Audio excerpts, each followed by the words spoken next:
Всем большой привет, дорогие друзья, меня зовут Яна, и сегодня я вам расскажу наконец-то концепцию 5-го сезона моего вышивального сериала. Сразу хочу извиниться, что я без цилиндра, без трости, без усов, но я сразу решила нарядиться в тюремное, так сказать, и рассказать вам правила нашей игры.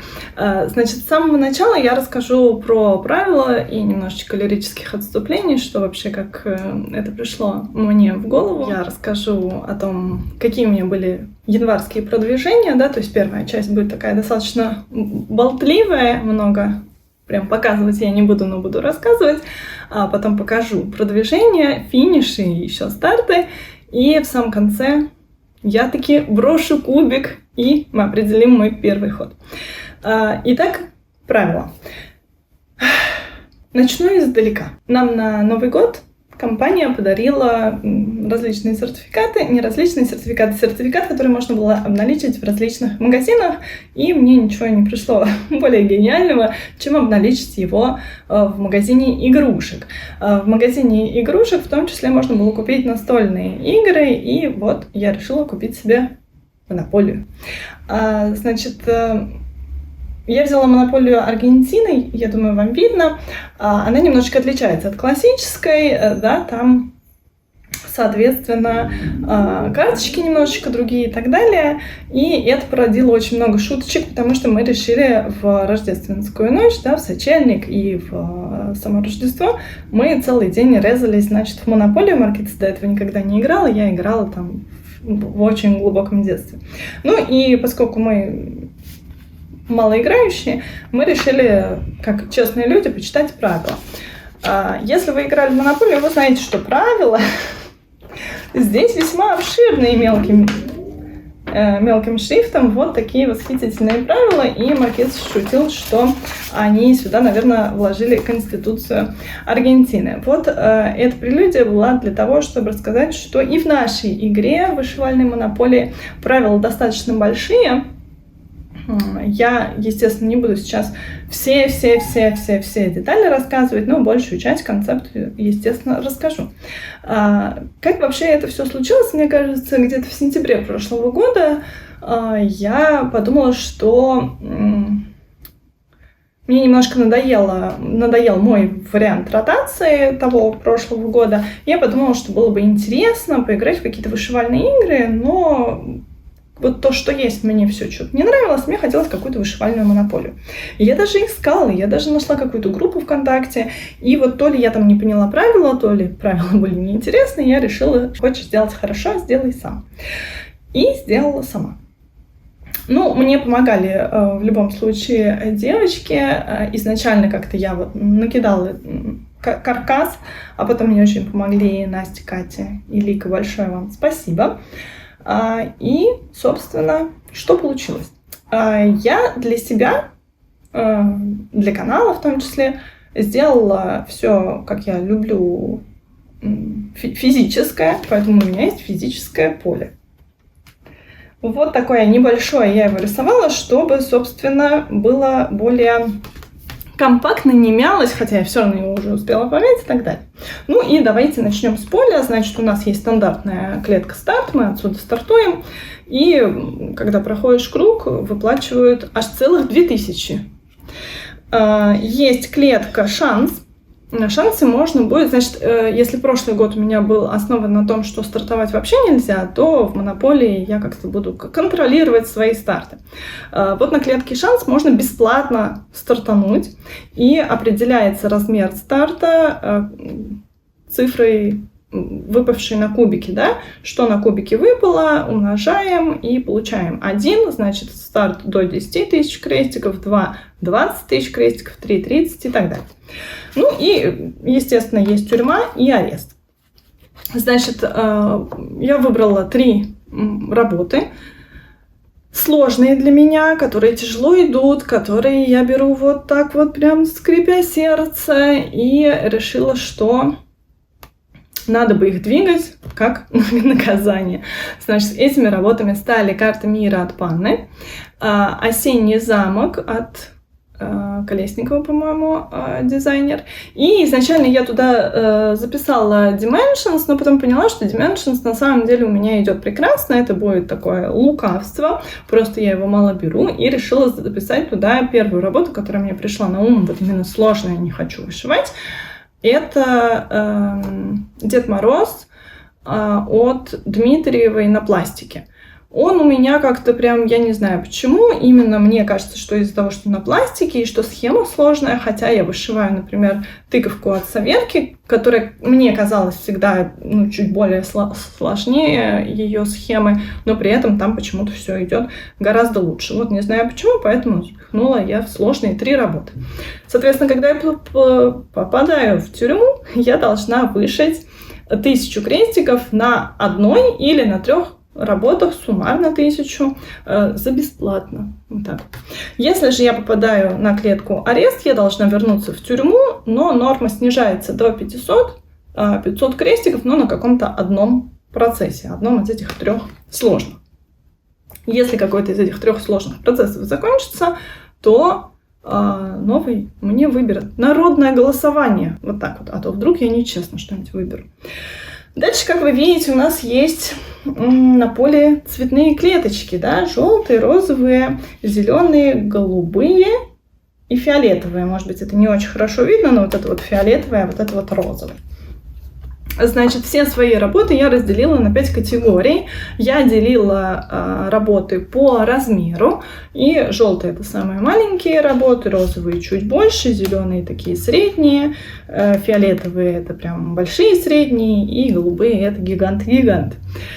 И, соответственно, когда я буду попадать на одну из клеток цветных, я должна буду выбрать работу из соответствующей цветной категории. Помимо этого, когда я буду попадать на цветную клетку, будет выпадать что-то из вот этого большого такого списка. Ну, в общем, здесь не секрет, я могу некоторые даже зачитать. Здесь различные темы. И если у меня есть... Ну, например, давайте что-нибудь выберем рандомно. Вот отсюда вот. Достаю насекомые. Значит, если я, например, попала на какую-то желтую клетку с насекомыми, я ищу среди своих желтых процессов насекомых. И если у меня есть какая-то работа с насекомым, я могу ее заявить, вышить. На ней, ну, например, условно 1000 крестиков, и тогда все мои крестики будут удваиваться, я получу 2000, а не 1000. При этом, если я не хочу вышивать работу с насекомыми, я ее просто не буду вышивать, заявлю какую-нибудь другую, но получу тогда за 1000 вышитых 1000 крестиков. Есть минимальная норма, минимум нужно вышить 200 крестиков на заявленной работе. Нормы максимальной нет, можно хоть до финиша довести на здоровье. Главное, чтобы в работе было хотя бы 200 крестиков до финиша, и тогда, соответственно, можно эту работу вышивать. Поскольку я такой человек, что я не могу шить один и уж тем более 2-3 дня одну и ту же работу, можно шить работу, которую я заявила в ход, а какую-то другую параллельно шить просто за бесплатно, задарма. Единственное, что нельзя, это нельзя стартовать как бы там вне игры. Это вот такое не пройдет. Все старты нужно покупать, и старт стоит столько, сколько крестиков, умноженное на 2. Ну, например, если я хочу начать старт на 35 тысяч крестиков, мне надо заплатить всего лишь 70 тысяч крестиков. 70 тысяч крестиков надо заработать. Как заработать? Ну вот, вышивая, собственно, эти крестики. Может быть, мне будет всегда вести. Я буду вытягивать там насекомых на желтом, они у меня будут иметься, и я все время буду удваивать свои крестики. Но это может случиться не всегда, потому что есть еще у нас тут хомяк и жаба. Карточки хомяка и жабы, они секретные, я их рассказывать не буду. Но вот у меня здесь есть хомяк, а вот здесь есть жаба. И там есть, как и в игре Монополия, ну, в Монополии единственное, что был шанс и что там? Казна. И казна, и вот там разные, да, задания, разные налоги, премии. У меня здесь будут и задания вышивальные, и средства отбирать будут, и добавлять будут, и разные другие штуки. Ну, пока не буду это раскрывать. В общем, здесь всякое может выпасть. Что еще? Значит, в оригинальной монополии есть арендная плата. Там, соответственно, надо было покупать ячейки и так далее. Мы решили упростить. И мы решили сделать так, что если я пришла на клетку, на которой уже стоит игрок, он пришел туда первым, то этому игроку я должна отстегнуть арендную плату. Соответственно, вот эти вот насекомые желтого цвета, если я вышью там 100 нельзя выше, 1000 вышью крестиков, то 25%, а именно 250, я отдам вот этому счастливцу, который пришел на эту клетку первым. Я же останусь со своими 750. Да, если я там вдвойне нашила, потому что у меня были насекомые, соответственно, 1000 умножится на 2000, и, соответственно, отдам я не 250, а 500, а сама останусь не с 750, а с 1500. Вот, собственно, такая математика, и дальше есть различные варианты купить что-то в магазине, да, можно купить рестарт, просто так рестарт сделать нельзя. Я убрала все возможности заявить в игру какие-то серии, потому что в прошлом году было куча серий, да, и теперь уже нельзя просто штопать Милхил любой, не покупая его, покупая, можно что угодно. Есть у нас еще система кредитов, то есть если вдруг денег нет, а стартануть хочется, например, я тут сделала заказ, я очень надеюсь, что после 25-го он приедет ко мне. Так случилось, что вот как раз он может приехать ко мне после 25-го. Мне девчонки говорили, давай отложим старт игры, но я сказала, это нечестно. И старт этот как раз на 35 тысяч крестиков, поэтому мне придется либо покупать его за 70 тысяч, либо ждать акций и скидок. Это, кстати, не единственный старт. Там из того, что я заказала, естественно, в какой-то серии я вам покажу, когда оно доедет до меня. Там, на самом деле, материалы все на один очень желанный старт. Еще материалы на тоже желанный старт. И ткань, основа на старт, которую я вот прям вот хотела, я, по-моему, рассказывала, что я даже основу отрезала, но все-таки там и по цвету мне не подходило, и по размеру было сильно впритык, и вот основа приедет. Так что 2 таких больших старта желанных, вот буду денежки копить. Что еще я вам не рассказала? Еще я вам не рассказала, что помимо вот этого всего заработанного можно получить деньги за финиши. Там тоже расценки идут в зависимости от количества крестиков на работе, да, если маленькую работу заканчиваешь, получаешь там 500, большую 1000, прям огромную 5000 можно получить, да, если закончить работу, в которой больше 50 тысяч крестиков и так далее. Есть еще вариант оформления работы. Можно оформить работу, и там тоже в зависимости от оформления. Если оно было простенькое, получаешь мало денег. Если раскошелился и сходил в багетку, побольше. Если что-то сшил руками, молодец, получил еще больше. Что еще? Когда человек уже погряз в долгах, взял кредит, потратил последние деньги вместе с этим кредитом на вот этот вот желанный огромный старт и остался совсем без денег, попал на какую-то клетку, где нужно заплатить какие-то налоги, а денег нет. В таком случае надо закладывать какой-то процесс. Заложить процесс можно по фиксированной цене, получить 1000, вернуть этот процесс можно будет за 1100. Но сделать это можно только когда уже есть кредит, второй кредит взять нельзя.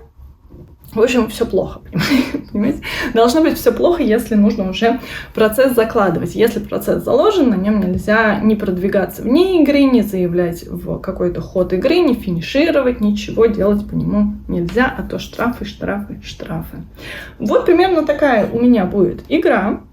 Пока в игре 27 участников. Я не знаю, как я буду с этим справляться, потому что все это, естественно, надо будет отслеживать и так далее, но как-то я планирую с этим справляться.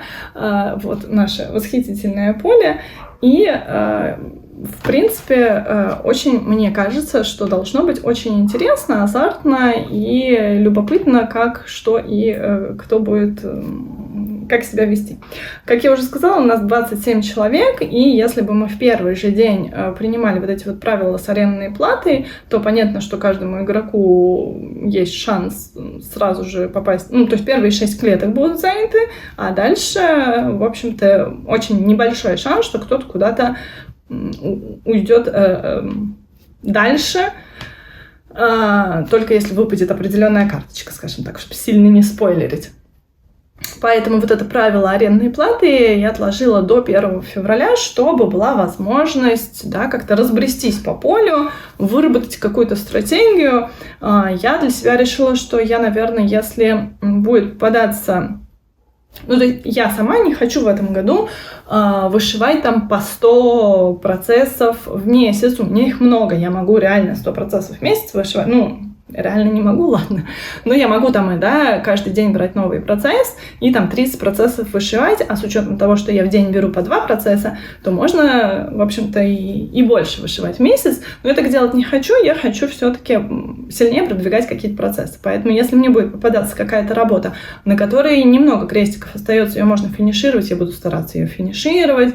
Если будет попадаться какая-то работа, которую я действительно хочу там закончить каким-то определенным сроком, я буду стараться ее шить по максимуму и брать себе какую-то отдыхалочку на вечер или какую-то темную работу на утро. Я думаю, что я буду по минимуму заявлять темные работы, потому что я их вышиваю все-таки минимально в день, и это не та работа, на которой можно хорошенько заработать. Буду оставлять их уже там до финиша, чтобы финишировать, заявив ход. Потому что если финиш вне игры был, за него ничего не дают. Я надеюсь, что будет интересно, азартно и весело.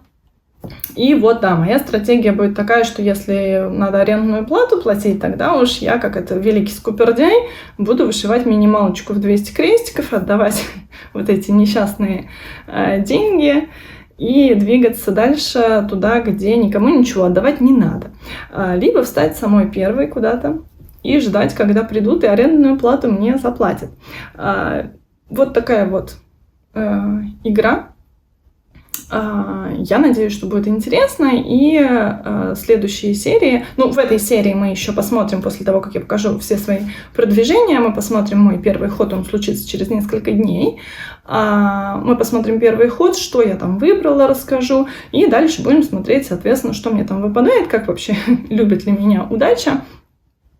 Да, я буду вживую все-таки кубик кидать, а не как мы будем кидать с другими участниками. Поэтому, надеюсь, вам будет тоже интересно за этим, за всем наблюдать. И, соответственно, идея в том, что весь 5-й сезон будет посвящен этой игре. Мы не ставили никакие сроки, когда закончится игра. Наверное, тогда, когда либо мы все устанем, либо закончатся игроки, либо захочется стартовать, а мы все обанкротимся. Пока я надеюсь, что будет весело и вам, и игрокам. Давайте смотреть, что же я вышивала в январе. Ну что ж, давайте посмотрим, чем я занималась, пока я готовилась к монополии. И, как вы уже знаете, старты у нас не сильно бюджетные, поэтому я стартовала в первые дни января, и потом еще немножечко продолжила стартовать, и даже у меня еще один старт все еще запланирован. Значит, смотрите. Я снимаю еще не 25-го, 25-го сниму исключительно ход. Значит, смотрите, вот у меня дамочка, появилась и дамочка, верхняя ее часть, и кошечка, и даже паучок. Вот такая прелесть. Я сразу отобрала нитки, сколько мне понадобится, смотрела по саге, сразу их нарезала. Но вот я, кстати, да, от Саши Грин, сюда намотала, но, скорее всего, перемотаю все-таки их на другой органайзер какой-нибудь, потому что у меня планируется еще один старт на рыженькой основе, потому что я на самом деле его не то чтобы не планировала, я его как раз-таки планировала, но не была уверена, что он будет готов до 25 числа, потому что перенабор мне делала Полина, и я знала, что работа в целом большая, хоть и примитивная, и не хотела ее торопить, и как бы изначально закладывала, что может так случиться, что она не закончит. Но она закончила, поэтому у меня будет новый старт. И для этого нового старта я красила основу. Давайте я вам ее покажу. А поменять я хочу, потому что там, по-моему, как раз то ли 6 цветов, то ли что-то типа того. И мне как раз сюда подойдет этот небольшой органайзер. Значит, я принесла показать основу, какая она была изначально. Так, это не то. Это Трента, 28 каунт. Цвет вы видите 2043. У меня был большой отрез. Я собираюсь кое-что вышивать позже на этой основе без окрашивания. Но я жду ниточки, поэтому старт буду покупать. А вот другой кусочек я покрасила. И получилось у меня... Так, это изнанка. Получилось у меня вот как-то так. Ну, сейчас весь кусок не влезет, поэтому я вам частично его покажу. Значит, я красила в этот раз немножко иначе. Красила губкой, мочила ткань и потом уже на губку наносила краску, а губка эту краску разносила по ткани. И здесь, ну, наверное, читается такой коричневатый цвет. Был еще такой песочный. Мне кажется, его практически не видно. И дальше я еще добавляла еще один коричневый, поэтому тут, наверное, ну, это не сильно считается, но их два оттенка коричневых, один такой бежевый. И дальше я мешала зеленый с черным, чтобы навести вот эту вот болотную гниль на середину основы. Что тут у меня запачкалась. Вот такая вот красота. Собираюсь я ее начать до 25 числа. И вот уже, наверное, в каких-то следующих сериях буду показывать. Мне в целом понравилось. Я ее, кстати, красила 2 раза. Один раз я накрасила без вот этого зеленоватого, показала подруженькам. Вот, мне посоветовали нанести болотные гнили, и я нанесла ее. Кстати, в этот раз я прям что-то очень мне не терпелось. Мне сначала было очень-очень страшно, потому что я уже больше года не красила, а потом мне не терпелось, и я обычно все-таки жду там часов 48 на солнце, в тепле, а потом утюгом, потом опять на солнце, и вот так вот. А в этот раз я подержала, по-моему, час на солнце, без болотной гнили, потом с болотной еще час, потом постирала в стиральной машине, и все. Ну нет, проутюжила перед стиркой, и... Собственно, на этом все и закончилось. Но я стирала в горячей воде, стирала в порошке, поэтому думаю, что то, что смылось, уже смылось, а то, что осталось, я надеюсь, что осталось навсегда. Так, значит, это вот будет еще один старт. Еще один старт у меня был маленький, но он был как логичное продолжение финиша. У меня случился финиш январской девушки. Я подумала, что не хочу покупать, где я могу сэкономить, поэтому закончу январскую девушку, февральскую начну и покупать уже буду с мартовской. Февральскую буду шить в феврале, а просто сейчас вот вышло эти первые 100 крестиков. Обязательные мы считаем старт от 100 крестиков. Как вы видите, не знаю, помните вы или нет, в последней серии предыдущего сезона я показывала уже эту девушку и говорила, что у нее в руках бокал. Но вот бокал превратился в котика. Все достаточно примитивно. Мне нравится, как получается на этой основе, хотя я сначала немного сомневалась. Все-таки она такая рыжая, девочка рыжая, ну, в смысле, наряд ее рыжий и очень много коричневых. Не будет ли сливаться, но мне кажется, все очень-очень здорово получается. Я довольна, и, как вы видите, февраль тоже начала. Значит, это был мой, кстати говоря, второй финиш, потому что первый финиш случился на огромном энтузиазме и вот уже даже оформился в такую маленькую бескорню. Значит, я вышивала здесь у меня достаточно большой был отрез. Это... нет, там отклеилось. Это Лугана 25-го каунта. И я думала о том, что, может быть, стоит через одну ниточку, но в итоге сделала через 2. Да, крестики у меня не микро, а нормальные. блестит, сияет, очень классно. И сама основа, и вот в работе тоже я не удержалась вчера и ночные кадры сделала. И вот сейчас вам при свете дня показываю. Значит, я здесь вышивала не нитками совиного леса, белый. Это бразильские ниточки, очень мне они, кстати, понравились. Ну, хотя, наверное... Нет, не вру.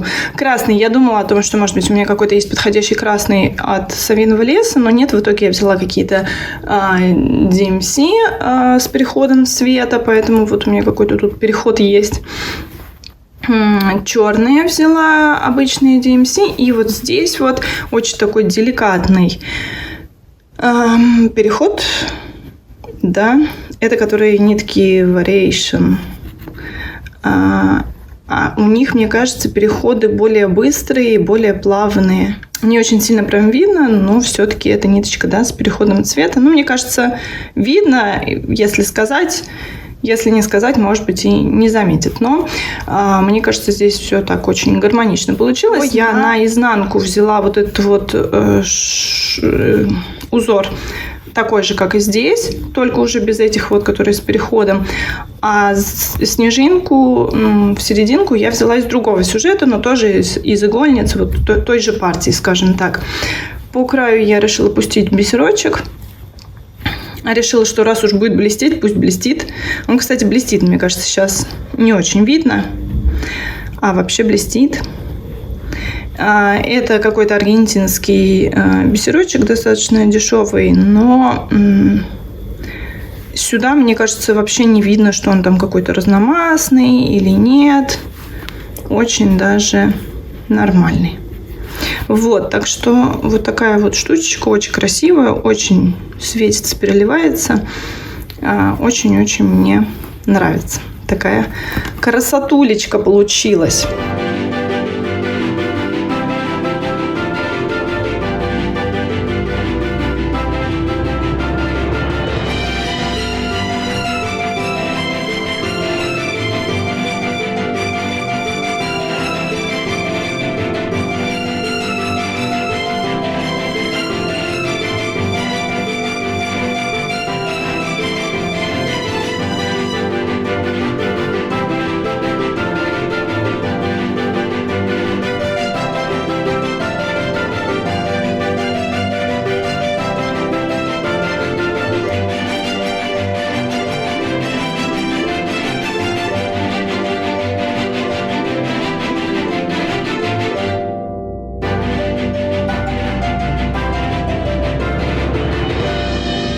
Ну и не знаю, помните вы или нет, я решила поучаствовать в чем? В челлендже от Наташи с канала Вышивальный интроверт, 24 финиша. И вот, поскольку у меня уже 2 финиша есть, я давайте что-то здесь закрашу. Значит, вот и эту работу, да, без корню я отнесу к номеру 19 с бисером и металликом. Закрашиваем. А вот эту работу, январскую девчушечку, я возьму, тут было что-то где-то с буквами, с текстом, вот, с текстом. Ну, я надеюсь, что это считается текстом. Одно слово — это уже текст или нет? Ну, я буду считать, что да. Поэтому вот такие у меня уже успехи. 2 из 24 готовы. Дальше хочу рассказать небольшие продвижения, показать. Вот они у меня были по этому сюжету. Это у меня будет хэллоуинский котик. Вышиваю я здесь все нитками Анкор. Очень бывают у меня такие дни. Я уже говорила об этом, что либо как-то работа, либо еще что-то. В общем, не хочется особо думать и не хочется часто нитку менять. И вот в такие дни я беру вот такие работы и прекрасно вот так вот продвигается. И это одна. А вторая работа, я ее не сильно продвинула, но у меня уже появился первый персонаж, это мой Long Dog. И прикол здесь в том, что я, заканчивая оттенок 924, который у меня уже был это у меня моточек уже начатый, и я решила, что надо купить сразу коробку, чтобы все из одной партии было на этой работе. И как-то даже не открывая ключ, не глядя, подумала, ну я все равно буду коробку покупать, правильно. И купила коробку. В коробке 12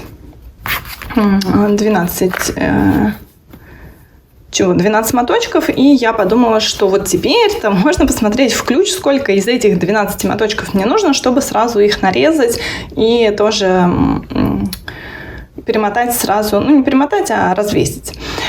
И обнаружила, что нужно-то 18. Вот, это еще с учетом того, что я вычла то, что я уже вышила, и поставила 0% запаса. 18 или даже 19. Так что пока не начинала, пойду в ближайшее время куплю снова коробку, потому что завоз ниток у нас в последнее время просто катастрофически отвратительный. И, скорее всего, нитки будут еще из того завоза, соответственно, скорее всего, будет одна партия и не будет отличаться. А если пойти попозже, то, возможно, это будет уже вперемешку с новой партией. И зачем так рисковать? Все-таки оттенок, если иногда бывает у DMC, даже если здесь нет точки, потому что подразумевается, что если есть точка, то оттенок отличается. Мне попадались без точек 2 цвета, сильно отличающиеся, и попадались оттенок без точки и с точкой, и при этом вообще не отличающиеся. Так что всякое бывает. Мне не хочется, чтобы у меня ничего отличалось, поэтому пока жду, но надеюсь, что все будет хорошо. Что еще я продвигала? Напомню, что моим первым главным стартом этого года была «Дама с горностаем» от компании «Золотое руно». И начала я с очень веселого участка. Сейчас я ниточки уберу. Вот столько у меня уже вышито. Сейчас... Да нет, ну видно, да? Виден рисунок. Но вот вышиваю я такими восхитительными цветами. Очень... кажется, что это все скучно и неинтересно, но, вы знаете, даже в процессе, когда я там проверяла таблицы в Монополии, еще что-то, очень даже под монтаж прекрасно. Там практически считать не нужно. Ну, вот сейчас снова появляется у меня узор вот здесь, поэтому здесь... вот этот участок я вообще там, по-моему, не особо что-то считала, сразу прикинула и так далее. Значит, очень нравятся очень нитки, очень приятные. Здесь Мадейра, они идеально просто себя ведут. И вот я беру, у меня вчера осталось, потому что я уже спать ложилась, а так обычно беру пасму сразу в 3 иголки, подготавливаю 3 иголки и вот вышиваю 3 штуки, и потом уже думаю, что дальше делать, двигаться куда-то, откладывать. Вот вчера не рассчитала немножко свои силы, это были уже не первые 3 иголки, скажем так. Поэтому вот так осталось. В выходные я чаще всего вышиваю, в будни я занимаюсь другими 2 процессами, сейчас я вам их покажу. Итак, по утрам я беру на темной основе вот таких прекрасных драконов. Это от Саверки, «Отныне и навеки» схема называется. И видите, я уже приличненько так продвинула, появились мордочки, но все еще здесь нельзя сделать бэкстич, потому что, как вы видите, много различных пропусков имеется. И, в общем-то, работа эта мне дается тяжело не только потому, что она идет на темной основе, но и катастрофически. Это, в принципе, всегда у меня случается. Катастрофически кривые крестики, светлые на темном. У меня. Я делаю все то же самое, что я делаю на светлой основе, все так же не преломляю нить, все так же, или даже если я ее преломляю, получается у меня все абсолютно криво. Поэтому я как-то пытаюсь поймать здесь определенный дзен, расслабиться, успокоиться и пустить все на самотек.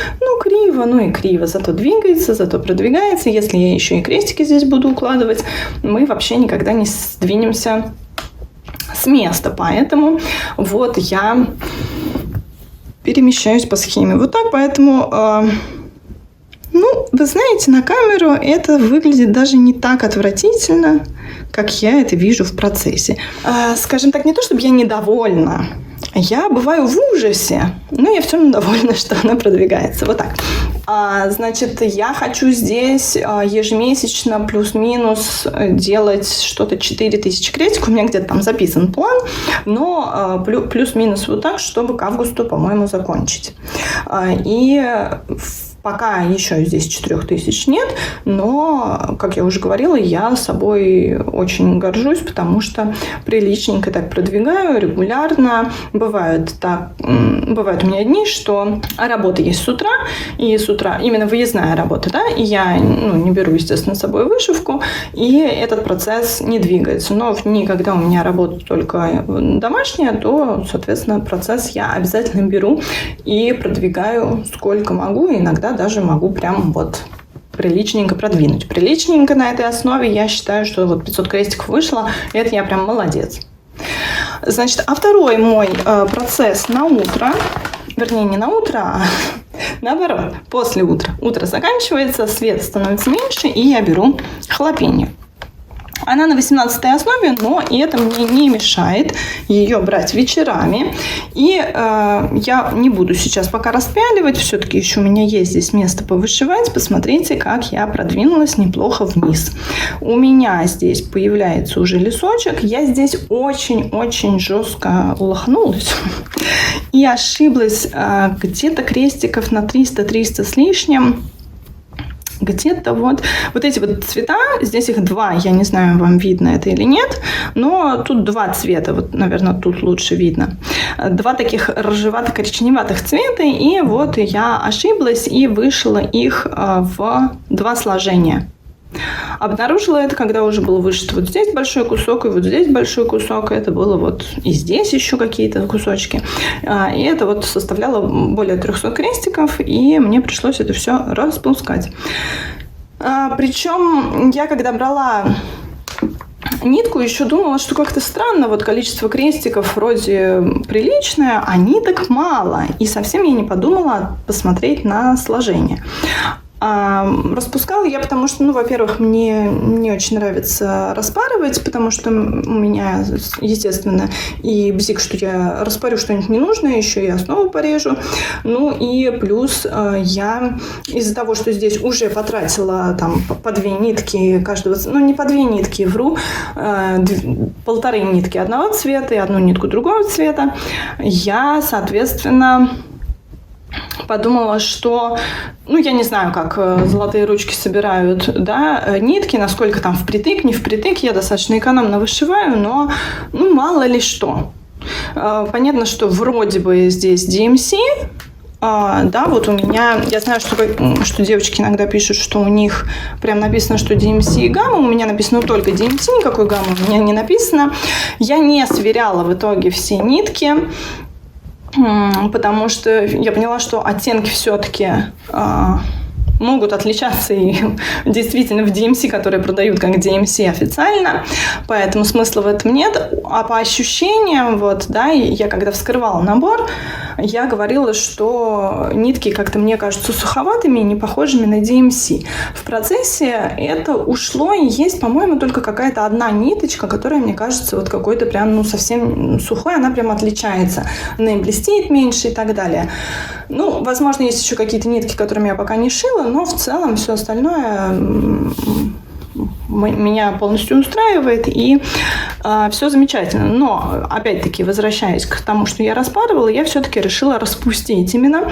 И если что-то можно будет сохранить из нитки, то сохранить и использовать на случай, или хотя бы сохранить и повесить. Я в итоге сохранила и повесила на случай, если вдруг все-таки ниток окажется впритык, или, может быть, я еще раз ошибусь, всякое бывает.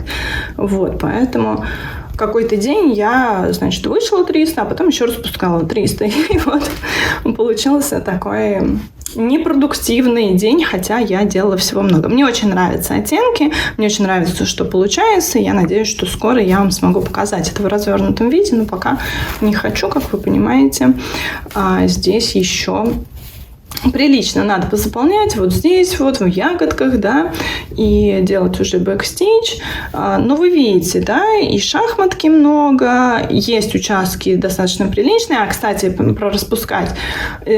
После вот ягодок, после вот этой шахматки я взяла вот этот участок, да, с деревцами, выдохнула и сказала: о, здесь прям классно можно пошить, такой достаточно объемный участок одним цветом и без шахматки, и классно сейчас пошью. Ну вот классно, очень классно пошила, потом очень классно распускала. Так что вот так в этом месяце я хочу вышить на этой работе, по-моему, 7000 крестиков.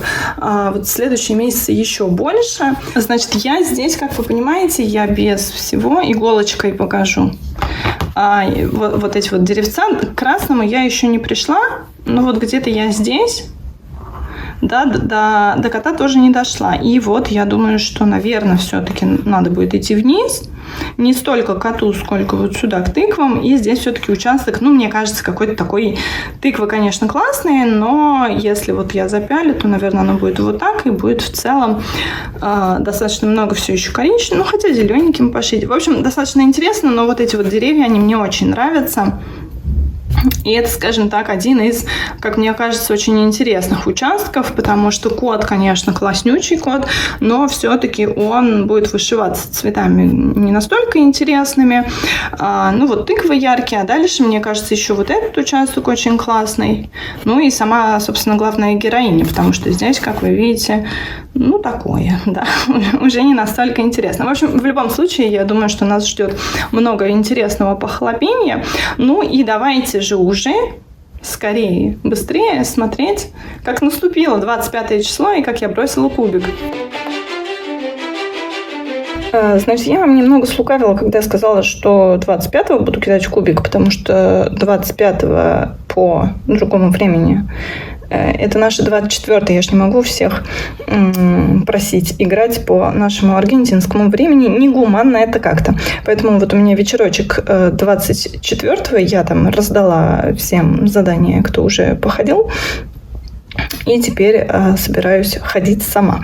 Меня часто, я когда снимала для чего? Для заставки кубик кидала, у меня он все время куда-то не туда улетает, поэтому если он сейчас куда-то не туда улетит, вам придется мне поверить, но я постараюсь, чтобы это все было видно.